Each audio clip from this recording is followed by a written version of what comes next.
মৰমৰ ছাত্ৰ-ছাত্ৰীসকল আশা কৰিছো তোমালোক সকলোৰে খুবেই ভাল সো ছাত্ৰ-ছাত্ৰীসকল আমি যেহেতু প্ৰজ্ঞান বৃত্তি পৰীক্ষাৰ বাবে প্ৰস্তুতি চলাই আছো আৰু ইতিমধ্যে আমি তোমালোকৰ চতুৰ্থ আৰু পঞ্চম দুয়োটা শ্ৰেণীৰে গণিত ইংৰাজী অসমীয়া পৰিৱেশ আৰু সাধাৰণ জ্ঞানৰ অতি দৰকাৰী প্ৰশ্নসমূহ আগবঢ়াইছো তোমালোকলৈ আলোচনা কৰিছো ধুনিয়াকে বুজাই মেলি দিছো তোমালোকে যদি ভিডিওসমূহ চাব বিচাৰা এই ভিডিওৰ ডেসক্ৰিপচন বক্সত লিংক পাবা লিংকত ক্লিক কৰি চাই লব পাৰিবা আজি আমি এই ভিডিওত আলোচনা কৰিম চতুৰ্থ আৰু পঞ্চম দুটা শ্ৰেণীৰ বাবে উপযোগী সাধাৰণ জ্ঞানৰ কেইটামান অতি গুৰুত্বপূৰ্ণ প্ৰশ্ন যিবিলাক তোমালোকৰ প্ৰজ্ঞান বৃত্তি পৰীক্ষাৰ কাৰণে বহুত ইম্পৰ্টেন্ট হয়তো হয় আৰু অন্যান্য যিবিলাক প্ৰতিযোগিতামূলক পৰীক্ষা সেইবিলাকৰ কাৰণে ইম্পৰ্টেন্ট হয় সো তোমালোকে মনোযোগেৰে চাবা শেষলৈকে মনোযোগেৰে স্কিপ নকৰাকৈ চাবা আৰু ভিডিওটো লাইক কৰিবা আৰু শেয়াৰ কৰিবা সো আৰম্ভ কৰো আজিৰ ভিডিওৰ প্ৰথম প্ৰশ্ন তোমালোকে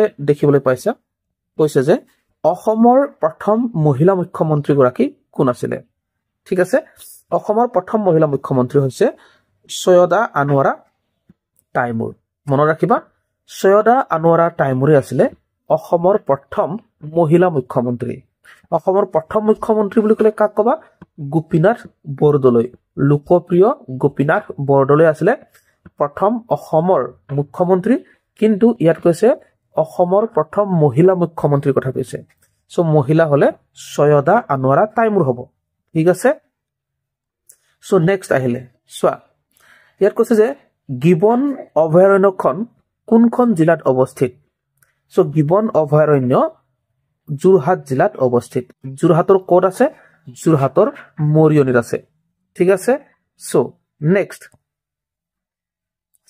কৈছে যে বিশ্বৰ বৃহত্তম সাগৰখনৰ নাম কি বিশ্বৰ বৃহত্তম সাগৰ উত্তৰ হৈছে দক্ষিণ চীন সাগৰ মহাসাগৰৰ কথা নাই কোৱা ইয়াত সাগৰৰ কথা কৈছে ঠিক আছে মহাসাগৰ বুলি ক'লে প্ৰশান্ত মহাসাগৰে হৈছে আটাইতকৈ ডাঙৰ মহাসাগৰ বিশ্বৰ কিন্তু ইয়াত আমাৰ সাগৰৰ কথা কৈছে গতিকে দক্ষিণ চীন সাগৰে হৈছে বিশ্বৰ বৃহত্তম সাগৰ ঠিক আছে ইয়াত বিশ্বৰ প্ৰশ্নও কেলে আহিছে কাৰণ তোমালোকৰ প্ৰজ্ঞান বৃত্তি পৰীক্ষাত কেৱল অসমৰ বা কেৱল ভাৰতৰ প্ৰশ্ন নাহে গোটেই বিশ্বৰ প্ৰশ্নও আহে গতিকে তোমালোকে মনোযোগেৰে চাই থাকা সো নেক্সট আহিলো সোৱা নেক্সট কৈছে যে সাহিত্যত নোবেল বঁটা পোৱা প্ৰথম এছিয়ান গৰাকী কোন আছিল সাহিত্যত নোবেল বঁটা ইয়াৰ উত্তৰটো হৈছে ৰবীন্দ্ৰনাথ ঠাকুৰ হৈছে সাহিত্যত নোবেল বঁটা পোৱা প্ৰথম এছিয়ান ঠিক আছে এছিয়ান ওকে এছিয়াৰ ভিতৰত ৰবীন্দ্ৰনাথ ঠাকুৰে প্ৰথম সাহিত্যৰ নোবেল বঁটা পাইছিল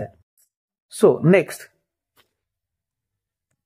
আহিলে কৈছে ভাৰতৰ প্ৰথম মহিলা আইপিএছ গৰাকী ঠিক আছে প্ৰথম মহিলা আইপিএছ ওকে প্ৰথম মহিলা আইপিএছ কোন আছিল উত্তৰ হৈছে কিৰণ বেদী এয়া ভাৰতৰ হয় ভাৰতৰ প্ৰথম মহিলা আইপিএছ হৈছে কিৰণ বেদী নেক্সট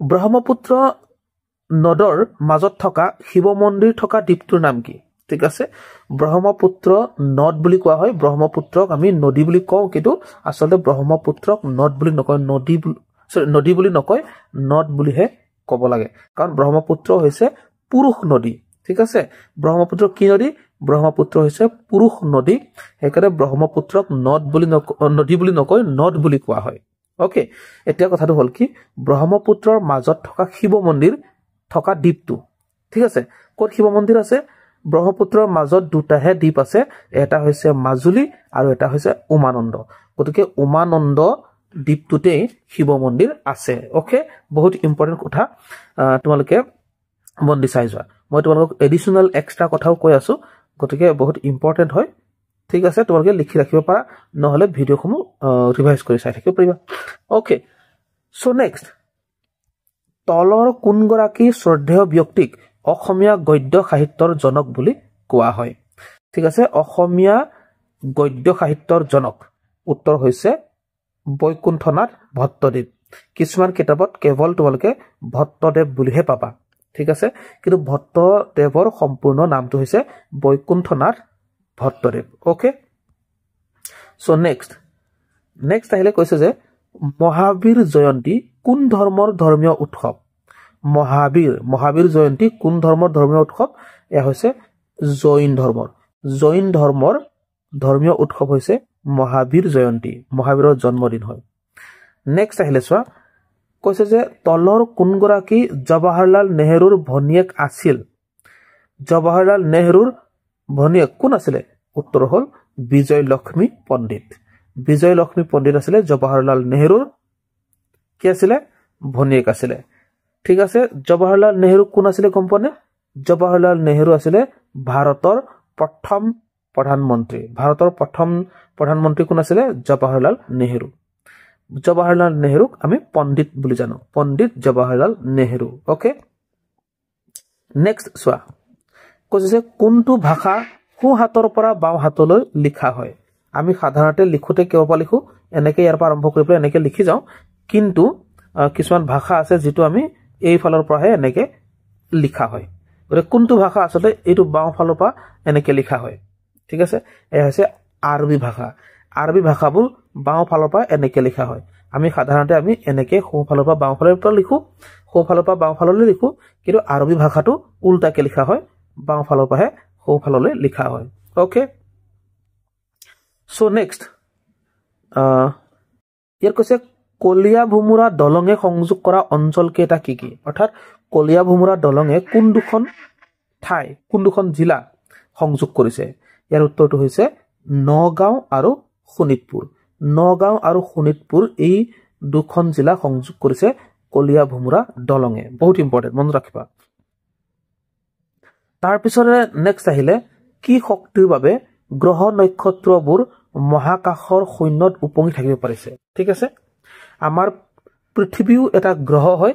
এই গ্ৰহটো যে ঘূৰি থাকে তোমালোকে জানাই, আমাৰ পৃথিৱী গ্ৰহই সূৰ্যৰ চাৰিওফালে এপাক ঘূৰিবলৈ 365 দিন লাগে, হয় নে নহয়? অৰ্থাৎ আমাৰ গ্ৰহটো এক প্ৰকাৰে ক'বলৈ গ'লে উপঙি আছে, উপঙি থকা নাই যেন। গতিকে কি, কেনেকৈ, কি হিচাপত, কি ভিত্তিত উপঙি আছে সেইটোকে সুধিছে। কেনেকে উপঙি আছে? সেইটো একমাত্ৰ মহাকৰ্ষণ শক্তিৰ বাবে। মহাকৰ্ষণ শক্তিৰ বাবেহে গ্ৰহ বা নক্ষত্ৰবোৰ আকাশত অৰ্থাৎ শূন্যত উপঙি আছে। ঠিক আছে, নেক্সট আহিলে চোৱা, পৃথিৱীৰ ভিতৰত আটাইতকৈ ডাঙৰ চাহ গৱেষণা কেন্দ্ৰটো ক'ত আছে? এইটো এটা বহুত ইম্পৰ্টেণ্ট প্ৰশ্ন। পৃথিৱীৰ ভিতৰত আটাইতকৈ ডাঙৰ চাহ গৱেষণা কেন্দ্ৰ, ঠিক আছে, ইয়াৰ উত্তৰটো হৈছে যোৰহাট জিলা, হয়নে? যোৰহাট জিলা। অ'কে, চ' নেক্সট কৈছে যে অসমৰ ৰাজ্যিক গছৰ নাম কি? অসমৰ ৰাজ্যিক গছৰ নাম হৈছে হুলুং গছ, হুলুং গছ। অ'কে, অসমৰ ৰাজ্যিক ফল কি হ'ল তেতিয়াহ'লে? অসমৰ ৰাজ্যিক ফল নতুনকে দিয়া হৈছে নহয়, এয়া হৈছে নেমু টেঙা। অসমৰ ৰাজ্যিক ফল কি হয় তেতিয়াহ'লে? নেমু টেঙা। ঠিক আছে, নেমু টেঙা। অ'কে, এইটো মনত ৰাখিবা।